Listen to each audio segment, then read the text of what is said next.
आंध्र प्रदेश के CM N Chandrababu Naidu ने एक बड़ा सवाल खड़ा कर दिया है। अस्पतालों में गर्भवती महिलाओं की डिलीवरी क्या अब मेडिकल जरूरत से ज्यादा मुनाफे का खेल बन गई है? नायडू का दावा है कि कम से कम उनके राज्य में 56% से ज्यादा बच्चों का जन्म सी सेक्शन से हो रहा है और इसके पीछे निजी अस्पतालों के लालची डॉक्टर्स हैं। ओआरएफ के आंकड़े भी कुछ इसी तरह के चौंकाने वाले सामने आए हैं। 2019 से 2021 के बीच के सरकारी अस्पतालों में जहां सिर्फ 14% डिलीवरी ऑपरेशन से हुई, वहीं प्राइवेट हॉस्पिटल्स में यह आंकड़ा 47% तक पहुंच गया। तो क्या वाकई में सिजेरियन डिलीवरी मेडिकल जरूरत है या अस्पताल अपना मुनाफा बढ़ाने के लिए यह खेल खेल रहे हैं? आज इसी मुद्दे पर करेंगे चर्चा। मेरा नाम है दीपक डोभाल, आप देख रहे हैं आपकी खबर आपका फायदा। रिपोर्ट देखिए, मैं लौट रहा हूं मेहमानों के साथ।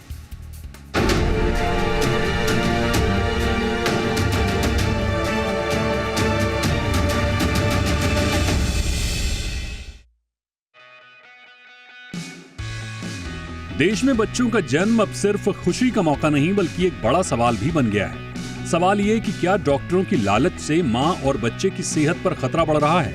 आंध्र प्रदेश के मुख्यमंत्री एन चंद्रबाबू नायडू ने विधानसभा में जो कहा, उसने इस बहस को और तेज कर दिया। नायडू ने कहा कि आंध्र प्रदेश में सबसे ज्यादा सिजेरियन डिलीवरी हो रही है। आंकड़ा चौंकाने वाला है। राज्य में होने वाले कुल प्रसवों में से 56.62% सी सेक्शन के जरिए होते हैं और हैरानी की बात यह है कि इनमें से 90% ऑपरेशन निजी अस्पतालों में किए जाते हैं। नायडू ने इसे खतरनाक ट्रेंड बताया। उनका आरोप है कि कई डॉक्टर्स पैसों की लालच में सुरक्षित नॉर्मल डिलीवरी की बजाय ऑपरेशन को बढ़ावा दे रहे हैं। अब जरा देश की तस्वीर देखिए। ओआरएफ यानी ऑब्जर्वर रिसर्च फाउंडेशन के मुताबिक साल 2019 से 2021 के बीच सरकारी अस्पतालों में सिर्फ 14.3% मामलों में सी सेक्शन हुआ, लेकिन निजी अस्पतालों में यह आंकड़ा 47.4% था।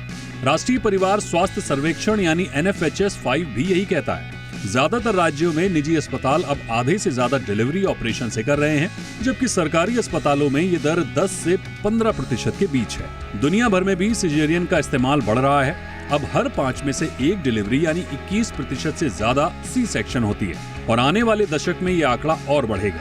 अनुमान है कि 2030 तक करीब 1/3 यानी 29% डिलीवरी ऑपरेशन से होगी। समस्या सिर्फ यही नहीं रुकती। सी सेक्शन के बाद अगली बार नॉर्मल डिलीवरी को लेकर गलत जानकारी भी बार बार सर्जरी को बढ़ावा देती है। भारतीय परिवारों में ये धारणा गहरी है कि एक बार ऑपरेशन हुआ तो हर बार ऑपरेशन से ही होगा। कई डॉक्टर भी यही राय देते हैं। और अब बात पैसों की।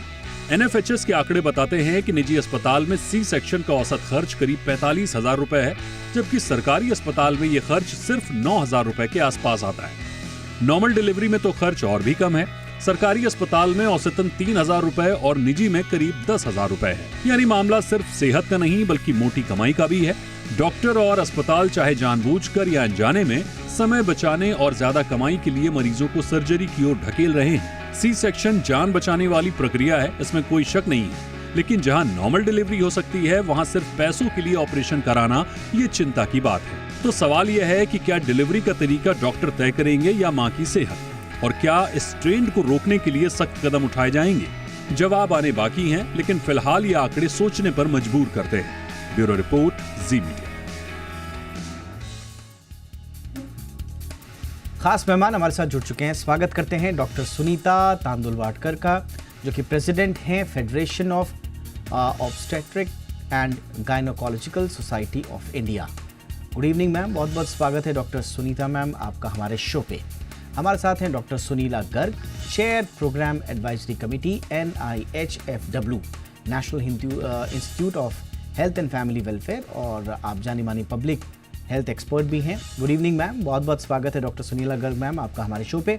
और हमारे साथ हैं doctor Manisha Ranjan, senior gynaecologist, Cloud9 hospital से संबंध है। बहुत बहुत स्वागत है डॉक्टर मनीषा मैम आपका भी हमारे शो पे। चर्चा की शुरुआत डॉक्टर सुनीता मैम आपसे ही हम कर रहे हैं, और थोड़ा मैम बताइए कि ये आंध्र प्रदेश में चंद्रबाबू नायडू ने जो ये आरोप लगाया है कि कम से कम आंध्र प्रदेश में सी सेक्शन की दर जो है वो लगभग 57% है, जो देश में सबसे ज़्यादा है। विधानसभा में ये कहा है, उनका स्टेटमेंट है। राष्ट्रीय स्तर पर अगर आप देखते हैं तो सी सेक्शन दर 21.5 है, लेकिन अगर आप WHO के आदर्श आंकड़ों को देखें तो ये 10 से 15% होनी चाहिए। यानी भारत में लगभग दोगुनी ये दर है। तो मैम क्या वाकई में भारत में केसेस इतने कॉम्प्लिकेटेड हैं कि सिजेरियन डिलीवरीज को प्रेफर किया जा रहा है, या आपको लगता है कि इसमें हॉस्पिटल्स वाकई में मुनाफे के लिए ये सब कर रहे हैं? नमस्कार।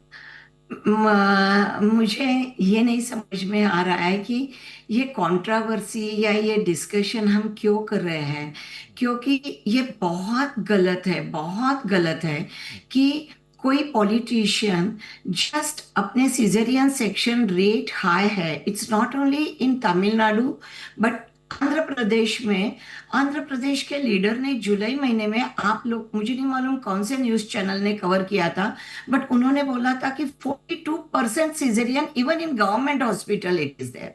मैं आपको एक बताना चाहती हूँ, वेदर प्राइवेट और public hospital, doctors always want to do the safe delivery. हम बेबी को स्प्रेडशीट पे नहीं डिलीवर करते, पेपर पे नहीं डिलीवर करते हैं। हम हमेशा मदर और बेबी की सेफ्टी देखते हैं। अगर आप WHO वर्ल्ड हेल्थ ऑर्गेनाइजेशन का बोलते हो तो वो भी कभी रिकमेंड नहीं करते हैं कि यह आइडियल रेट है, या एबनॉर्मल रेट है, या हाई है, लो है। उनका एक ही हमेशा कहना है, बिकॉज WHO को वर्ल्ड वाइड सब ऑर्गेनाइजेशन, सब doctors and government organization follow करते हैं। तो there is no target rate for any country one should be chasing. उनका एक ही कहना है कि हर डिसीजन, जो मैं 100% बिलीव करती हूँ कि हर ऑब्स्टेट्रिशियन, हर डिसीजन अपने जो सामने है वुमन, जो प्रेग्नेंट लेडी है, जो लेबर में है, उसके क्लिनिकल नीड देख के करती है। आपको बहुत आनंद होगा ये देख के या सुन के कि रॉबसन क्राइटेरिया, जो वर्ल्ड हेल्थ ऑर्गेनाइजेशन भी फॉलो करने को बोलती है और हमारे इंडिया में भी बोला जाता है कि रॉबसन क्राइटेरिया फॉलो करो, तो ये डॉक्टर रॉबसन को मैंने मेरे गांव में बहुत बड़ी प्रेसिडेंशियल कॉन्फ्रेंस है नवंबर में इनवाइट किया है, और ये अभी तक 10 साल में 7-8 बार आ चुके हैं। उनका एक ही लाने का हमारा उद्देश्य है कि हर गायनेकोलॉजिस्ट के साथ बैठे डिस्कस करें हमारे इंडिया के, हमारे इंडिकेशन, और आप जो सजेस्ट करते हो इंडिकेशन, ये कौन से पद्धति से हम रीड करें। और आप देखते हो तो उन्होंने भी बोला है कि Robson 5 number group. Now what is 5 number group? Is previous caesarean section.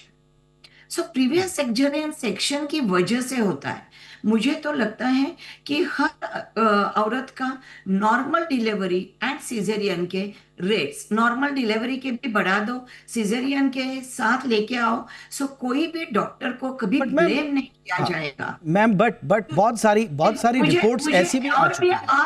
आपसे एक और रिक्वेस्ट करनी है, बिकॉज मैं 10 मिनट में दूसरे चैनल पे ज्वाइन हो रही हूँ, because I am a president of a federation. I think that's why ma'am we are so privileged to have you on my show ma'am. But आपने यहाँ पे ये बात रखी है, मुझे क्विकली मेरे क्रॉस क्वेश्चंस हैं ma'am, please answer them also ma'am. No, पहला मुझे एक बताओ। यस मैम, आपने कहा कि WHO की कोई ऐसी रिकमेंडेशन नहीं है। Ma'am please listen to me ma'am, please listen to me ma'am, very sensitive topic ma'am, बहुत सारे सवाल है हमारे पास, please answer them ma'am. Yes ma'am. So आपने कहा WHO की रिकमेंडेशंस नहीं है, okay that's fine ma'am, yes you are right. WHO के जो स्टेटमेंट आया था कुछ दिनों पहले, उसमें स्पष्ट तौर पर कहा गया, does WHO recommend a specific caesarean section rate in at country level? Answer is no. But despite that, there are number of reports which suggests कि बहुत सारे देश में कम से कम 7% तमिलनाडु में, 6% कर्नाटक में, 5 से ज्यादा प्रतिशत आंध्र प्रदेश में प्रिवेंटेबल सी सेक्शंस हुए हैं। अब प्रिवेंटेबल सी सेक्शंस की अगर रेट मैम 7-8% जा रहा है, तो मैम ये क्या एक अलार्मिंग बात नहीं है? ओके, अभी आपका हुआ, मैं बात करूं? जी मैम। पहली बात है कि ये सिजेरियन सेक्शन अनइंडिकेटेड थे या इनकी नॉर्मल डिलीवरी हो सकती है, ये सिर्फ वो डॉक्टर जो वो पेशेंट को डिलीवर कर रहा है वो ही कमेंट कर सकता है। बाद में पेपर देख के कोई भी कमेंट नहीं कर सकता है। उस टाइम मदर एंड बेबी का जो पोजीशनिंग होता है वो पोजीशनिंग आप पेपर पे नहीं लिख सकते हो। सेकंड थिंग इज, आप सिजेरियन का डिलीवरी का रेट, आई नो कि चिंताजनक है, 10-15 साल के पहले इतना नहीं होता होगा, बट मैं आपको पूछना चाहती हूँ कि आपने ये स्टडी किया है नॉर्मल डिलीवरीज के बाद जो हेवी ब्लीडिंग होता है उसका आपके पास रेट है कि कितना डिलीवरी हो रहा है? आपका डिलीवरी कॉम्प्लिकेटेड इंस्ट्रूमेंटल डिलीवरीज की वजह से नियोनेटल एडमिशंस कितने हो रहे हैं? इंट्रापार्टम यानी डिलीवरी के टाइम बेबी का रेट डेथ का कितना है? मॉर्बिडिटी का रेट कितना है? तीसरी बात, आपने कभी डिस्कस नहीं किया है कि पेशेंट का नीचे का जो भाग अवयव रहता है, पेरिनियल टियर बोलते हैं, सेकंड डिग्री, थर्ड डिग्री में रेक्टल स्फिंक्टर जो रहता है वो स्टूल का कंट्रोल चला जाता है। वो इंसिडेंस इंडिया में और बाहर आपने चेक किया है? कभी कंपैरिजन किया है? यूके के स्टैंडर्ड से हमारा थर्ड डिग्री पेरिनियल टियर बहुत कम है। 60 to 70 ईयर्स में जो नीचे का भाग लूज होके बाहर आता है जिसको हम प्रोलैप्स बोलते हैं, उसका incidence caesarean versus normal delivery आपने कभी स्टैटिस्टिक्स निकाला है, किया है? एक statistics ma'am, with all due respect ma'am, with all due respect ma'am, just one question ma'am, just one question. आपने कहा उसी WHO की रिकमेंडेशंस में मैम, आपने जो कहा कि बिल्कुल सही बात है, WHO खुद कहता है कि 10% से ज्यादा सी सेक्शन होने पर मातृ और नवजात मृत्यु दर में कमी आती है अगर 10% तक हो रहा है। बट WHO खुद ये कहता है कि 10% से ज्यादा अगर सी सेक्शंस हो रहे हैं तो फिर कोई रिलेशन नहीं पाया गया है कि इससे मातृ और नवजात मृत्यु दर में कोई अतिरिक्त कमी देखी गई है। कहने का मतलब कि 10% तक ठीक है, लेकिन हिंदुस्तान में अगर 20 से 25% हो रही है मैम, तो ये तो WHO की उसी रिकमेंडेशंस के खिलाफ जाती है ना। 10% तक ठीक है, बट वाई भारत में क्यों 20 से 25% जा रही है मैम? आप सब डाटा निकाल के बैठे हो। मैं एक क्वेश्चन पूछती हूँ आपको। जुलाई में एपी में आपके पॉलिटिशियन ने किया था कि सेकेंडरी गवर्नमेंट हॉस्पिटल में 45% सिजेरियन है ना। गवर्नमेंट हॉस्पिटल में पैसा दिया जाता है डॉक्टर्स को? नो। तो फिर क्यों? क्योंकि डॉक्टर ने पेशेंट के सेफ्टी के लिए शायद रेफरल सिस्टम बहुत अच्छी होगी वहां के एरिया में, और मैक्सिमम पेशेंट्स गवर्नमेंट हॉस्पिटल में रिफर किए होंगे।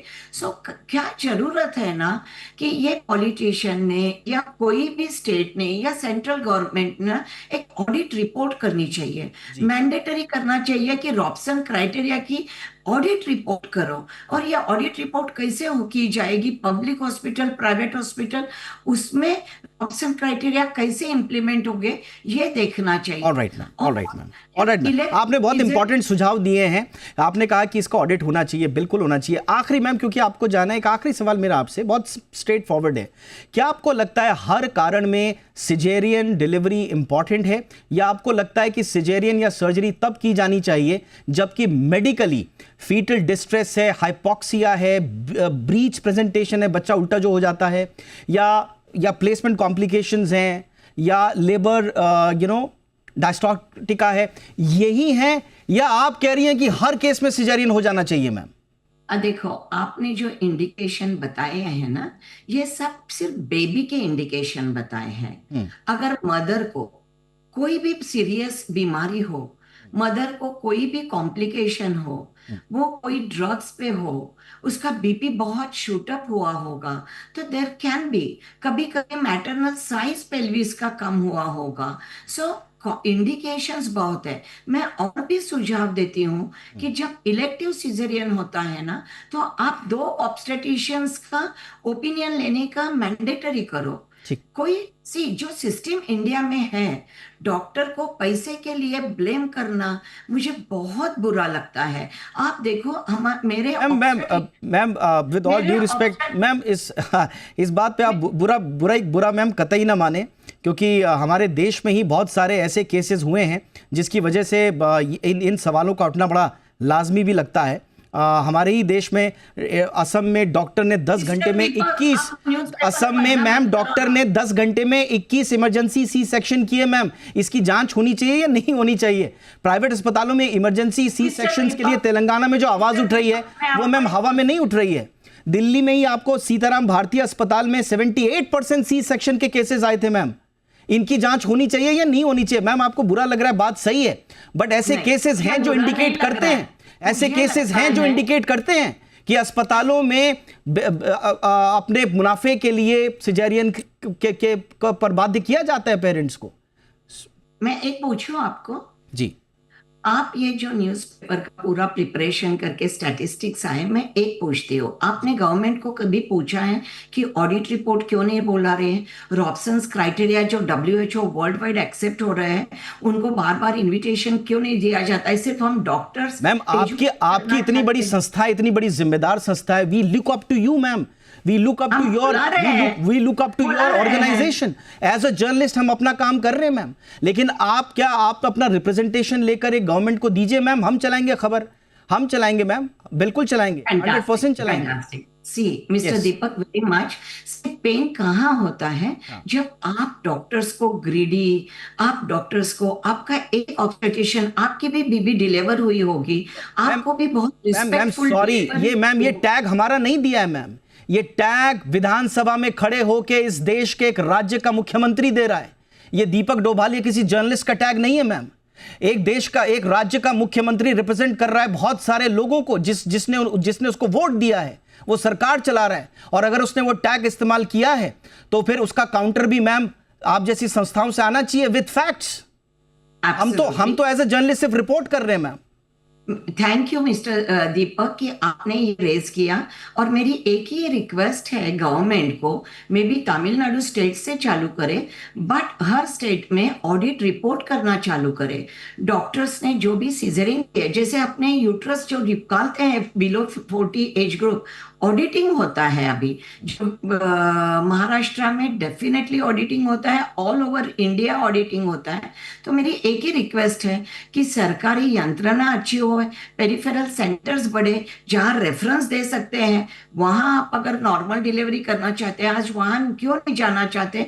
बिकॉज फैसिलिटीज नहीं होते हैं। Let's improve our health quality. But मैं एक हम्बल रिक्वेस्ट करती हूँ, वो पॉलिटिशियन ने भी अगर ऐसा बोला तो मेरी सबको एक ही विनंती है कि ऑब्स्टेट्रिशियंस ना रात को 2 बजे भी और 3 बजे भी पूरा डिलीवरी के लिए, पेशेंट्स के लिए काम करते हैं, 24/7 वो अवेलेबल रहते हैं। No other profession demands this, no other corporates demands. We salute the contribution of all doctors ma'am, जो अब दिन रात अपना काम कर रहे हैं, बट इस सिस्टम में भी कुछ ऐसे सवाल है मैम जिन्हें हम इग्नोर नहीं कर सकते। सिर्फ उन सवालों के हवाले से हम ये कहना चाहेंगे कि अगर सिस्टम में प्रॉब्लम है तो वो दूध का दूध पानी का पानी होना चाहिए। Ma'am thank you so much ma'am for your time. मुझे डॉक्टर गर्ग के पास भी जाना है, डॉक्टर मनीषा के पास भी जाना है। मैम एक छोटा सा ब्रेक में ले रहा हूँ, फिर हम चर्चा को आगे बढ़ाते हैं और इस मुद्दे को थोड़ा और गहराई में पड़ताल करते हैं। छोटे से ब्रेक के बाद हाजिर होते हैं।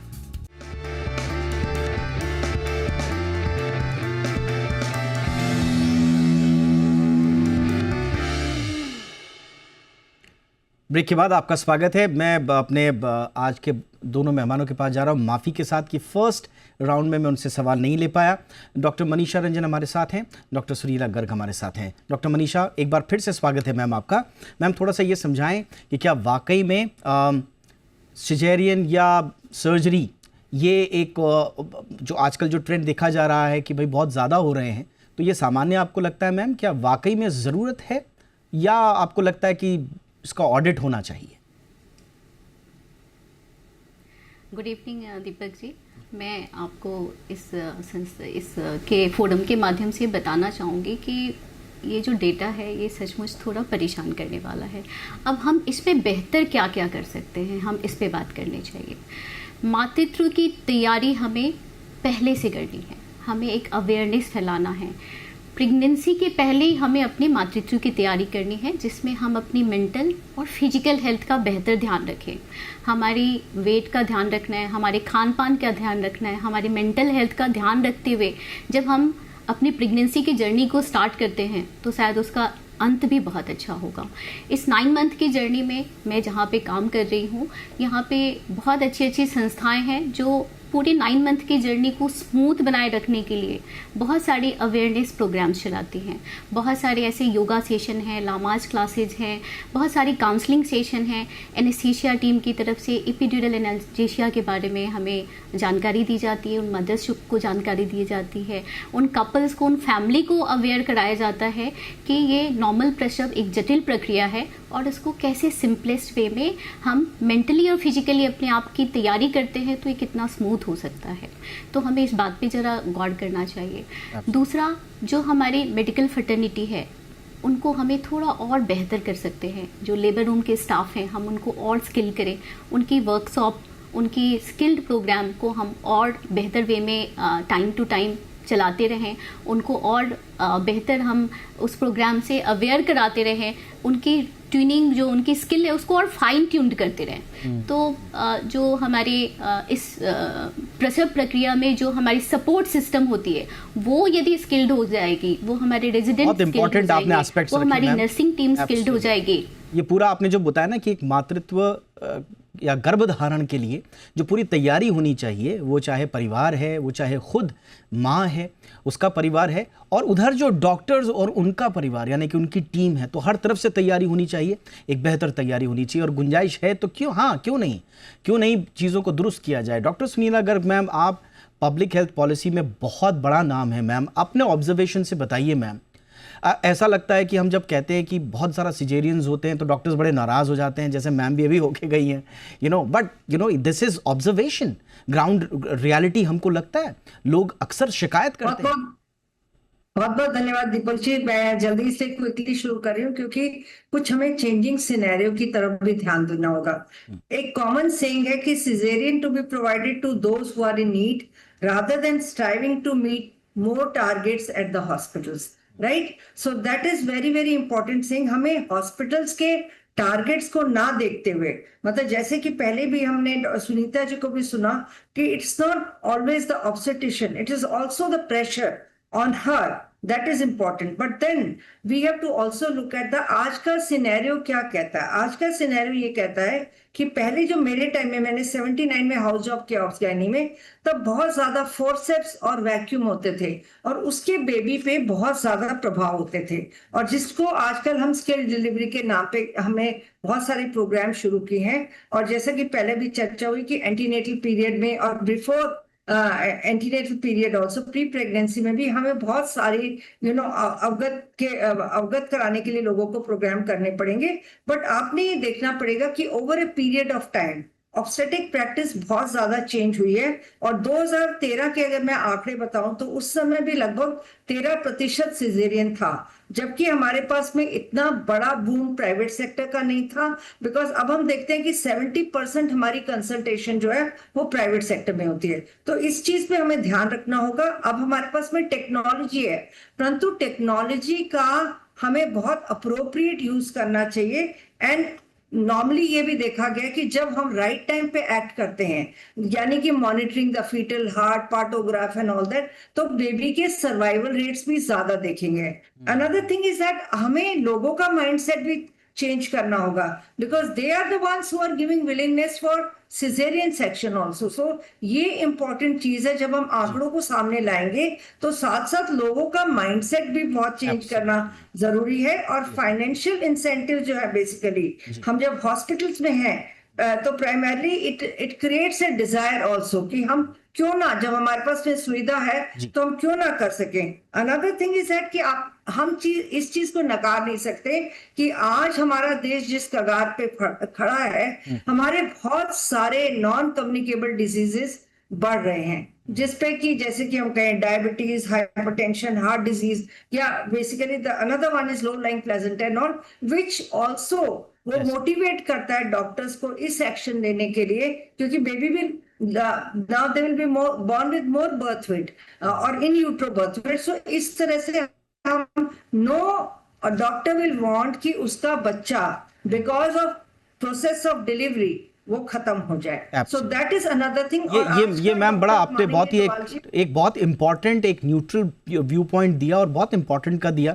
जाते जाते बहुत ही क्विकली मैम से मैं समझना चाहूँगा, doctor Manisha Ranjan, C section अगर ज़रूरत नहीं है और नॉर्मल डिलीवरी होती है तो उसमें हमें बताया जाता है कि बहुत सारी चीज़ों से प्रसूता जो है वो बच जाती है, ज़्यादा दर्द नहीं होता है, असुविधा नहीं होती, रिकवरी टाइम लंबा नहीं है, एंडोमेट्राइटिस, यूरिनरी ट्रैक इन्फेक्शन, बहुत सारी चीज़ें होती हैं मैम। तो आप क्या कहेंगी मैम कि कितनी कोशिश करनी चाहिए एक डॉक्टर को कि डिलीवरी सामान्य हो अगर सब चीज़ ठीक ठाक? नहीं, हम सबको मिलकर के, उस फैमिली को, उस मदर को और उस डॉक्टर को भी मिलकर के इसमें बिल्कुल अथक प्रयास करना चाहिए।